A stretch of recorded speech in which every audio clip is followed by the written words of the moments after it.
എല്ലാവർക്കും നമസ്കാരം. ഇന്ന് നമ്മുടെ നാടൻ പപ്പടം വളരെ എളുപ്പത്തിൽ എങ്ങനെ വീട്ടിൽ തന്നെ തയ്യാറാക്കി എടുക്കുന്നത് നോക്കാം. മായമൊന്നും ഇല്ലാതെ നല്ല ടേസ്റ്റി ആയിട്ടുള്ള പപ്പടമാണ്. അപ്പോൾ കൊച്ചുകുട്ടികൾക്കൊക്കെ ഈ ഒരു പപ്പടം കൂട്ടി ചോറ് കൊടുക്കുകയാണെങ്കിൽ നല്ലതാണ്. നമ്മൾ കടയിൽ നിന്ന് വാങ്ങിക്കുന്നതിനെക്കാട്ടിലും വിശ്വസിച്ച് നമുക്ക് കുട്ടികൾക്ക് കൊടുക്കാം. അതുപോലെ ഈ ഒരു ലോക്ക്ഡൗൺ സമയമായപ്പോൾ ഇവിടെ നമ്മൾ ഇന്ത്യൻ കടയിൽ നിന്ന് പപ്പടം വാങ്ങാറുണ്ടായിരുന്നു. പക്ഷേ ആ ഒരു പപ്പടം ഇതുപോലെ പൊങ്ങിയൊന്നും വരില്ല, ഇതുപോലെ ടേസ്റ്റും കിട്ടില്ല. അപ്പോൾ ഈ ഒരു പപ്പടത്തിൻ്റെ ടേസ്റ്റ് എന്ന് പറയുന്നത് അടിപൊളിയാണ്. അപ്പോൾ എല്ലാവരും ഒന്ന് ട്രൈ ചെയ്ത് നോക്കണം.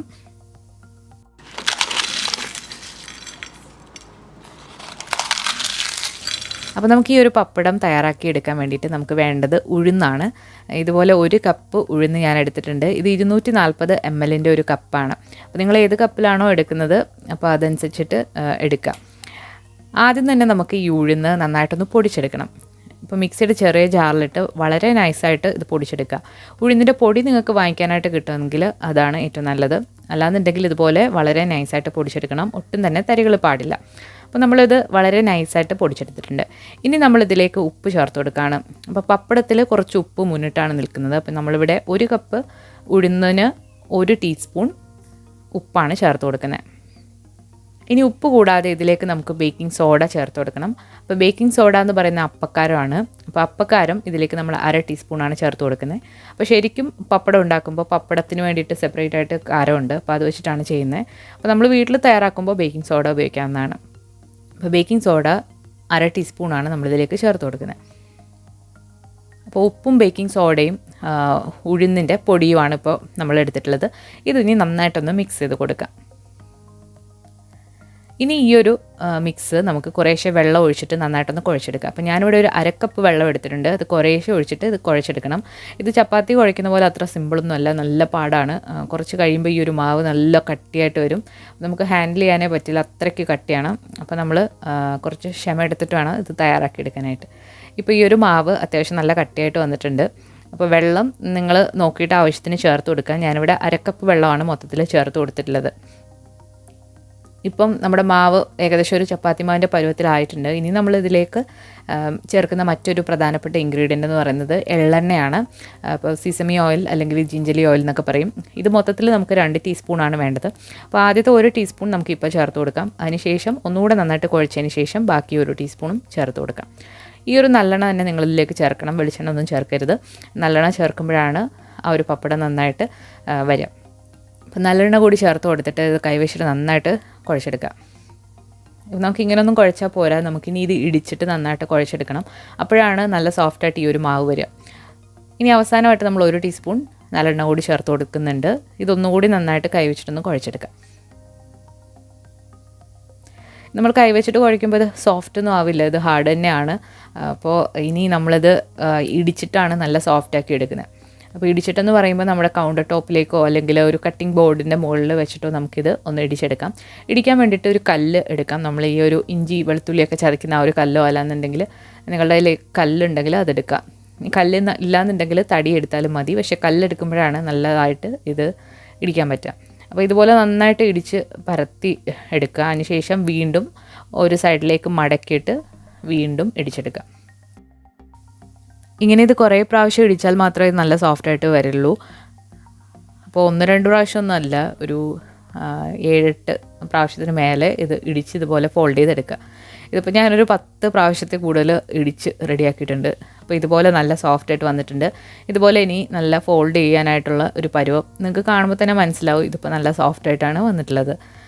നമുക്കൊന്ന് ഹാൻഡിൽ ചെയ്യാൻ പറ്റുന്ന ഒരു പരുവത്തിൽ ഇപ്പോൾ വന്നിട്ടുണ്ട്. അപ്പോൾ അതിനി നമുക്ക് ഒന്ന് ഉരുളയാക്കിയതിന് ശേഷം ഇത് നമുക്കിനി നന്നായിട്ടൊന്ന് നീട്ടിയെടുക്കണം. അതിനുശേഷം ചെറിയ ചെറിയ പീസുകളാക്കി കട്ട് ചെയ്തെടുക്കാം. ഇനി ഇത് വളരെ സിമ്പിളാണ് തയ്യാറാക്കി എടുക്കാൻ. ഈ ഒരു പരുവാക്കി ആയി കഴിഞ്ഞാൽ വളരെ എളുപ്പത്തിൽ നമുക്കിത് റെഡിയാക്കി എടുക്കാം. അപ്പോൾ നമ്മൾ കൈവച്ചിട്ട് ഇതുപോലെ നല്ല റൗണ്ടാക്കി കൊടുത്തതിന് ശേഷം ഇതുപോലെ ഒന്ന് ഉരുട്ടി കൊടുക്കുക. ഉരുട്ടി വളരെ തിന്നായിട്ടുള്ള ഇതുപോലെ ആക്കി നീളത്തിലെടുക്കുക. അപ്പോൾ നമ്മൾ മാവ് സോഫ്റ്റ് ആയെങ്കിൽ മാത്രമേ ഇതുപോലെ ഇങ്ങനെ ഉരുട്ടാൻ പറ്റുള്ളൂ. അപ്പോൾ സോഫ്റ്റ് ആയില്ലെങ്കിൽ ഒരിക്കലും ഇതുപോലെ ഉരുട്ടാൻ പറ്റില്ല.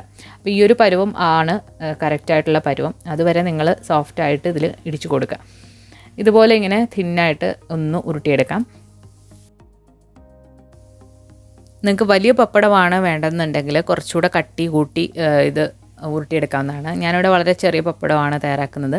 അപ്പോൾ ഇതുപോലെ നീളത്തിൽ വന്നിട്ടുണ്ട്. ഇനി ഇത് നമുക്ക് ചെറിയ ചെറിയ കഷ്ണങ്ങളാക്കി ഒന്ന് മുറിച്ചതിന് ശേഷം നമുക്കിത് പരത്തിയെടുക്കണം.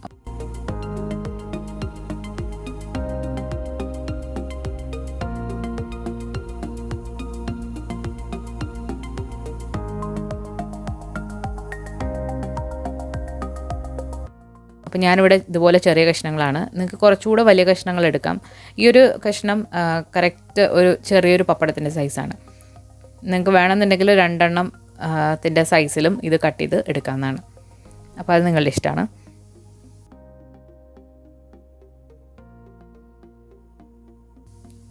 ഇപ്പോൾ നമ്മൾ മുഴുവനും ഇതുപോലെ കട്ട് ചെയ്തെടുത്തിട്ടുണ്ട്. അതിലേക്ക് കുറച്ച് മൈദ ഒന്ന് ഇട്ടിട്ട് അതൊട്ടി പിടിക്കാതിരിക്കാനായിട്ട് ഇട്ട് കൊടുത്തിട്ടുണ്ട്. അതുപോലെ ഇനി നമുക്കിത് പരത്തിയെടുക്കാൻ പോവാണ്. അപ്പോൾ കൗണ്ടർ ടോപ്പിൽ കുറച്ച് മൈദ ഒന്ന് വിതറി കൊടുത്തിട്ടുണ്ട്. ഇനി ഓരോന്ന് എടുത്തിട്ട് നമുക്കൊന്ന് പരത്തി നോക്കാം. അപ്പോൾ ഞാനിത് വളരെ തിന്നായിട്ടാണ് പരത്താൻ പോകുന്നത്.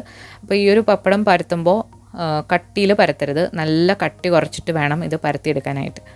അതുപോലെ തന്നെ കഴിവതും റൗണ്ട് ഷേപ്പിൽ തന്നെ പരത്തുക. അപ്പോൾ നമുക്ക് അധികം ജോലിപ്പാട് വരില്ല. വീണ്ടും ഇത് കട്ട് ചെയ്തൊന്നും എടുക്കേണ്ട ആവശ്യം വരില്ല. ഇതുപോലെ റൗണ്ടാക്കി പരത്തി കഴിഞ്ഞാൽ. അല്ലാന്നുണ്ടെങ്കിൽ റൗണ്ട് അല്ലാന്നുണ്ടെങ്കിൽ നിങ്ങൾക്ക് റൗണ്ടായിട്ടുള്ളൊരു പാത്രം വെച്ചിട്ട് ഇതിൻ്റെ ഷേപ്പ് റൗണ്ടിലാക്കി എടുക്കാം. ഇപ്പോൾ ഇതുപോലെ നല്ല കട്ടി കുറച്ച് നമ്മൾ പപ്പടം പരത്തിയെടുത്തിട്ടുണ്ട്. പരത്തിയെടുക്കുമ്പോൾ തന്നെ ഇതൊരു പേപ്പറിലൊക്കെ ഒന്ന് നിരത്തിയിട്ട് കൊടുക്കുക. അതിനുശേഷം ഇത് നമുക്ക് ഉണക്കിയെടുക്കാം.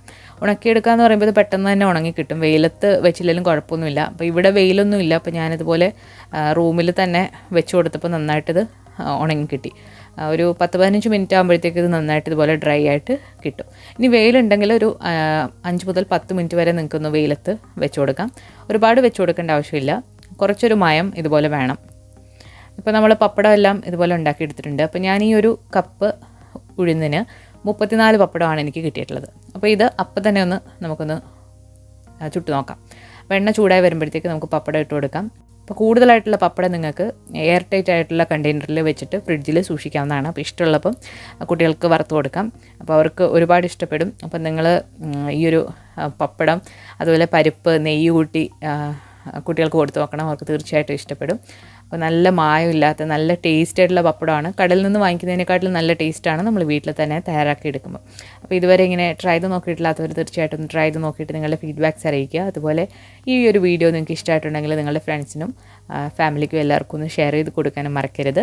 നമ്മുടെ ചാനൽ ഇതുവരെ സബ്സ്ക്രൈബ് ചെയ്തിട്ടില്ല എന്നുണ്ടെങ്കിൽ സബ്സ്ക്രൈബ് ചെയ്യാനും മടിക്കരുത്. പുതിയൊരു റെസിപ്പി വീഡിയോ ആയിട്ട് നമുക്ക് വീണ്ടും കാണാം. താങ്ക്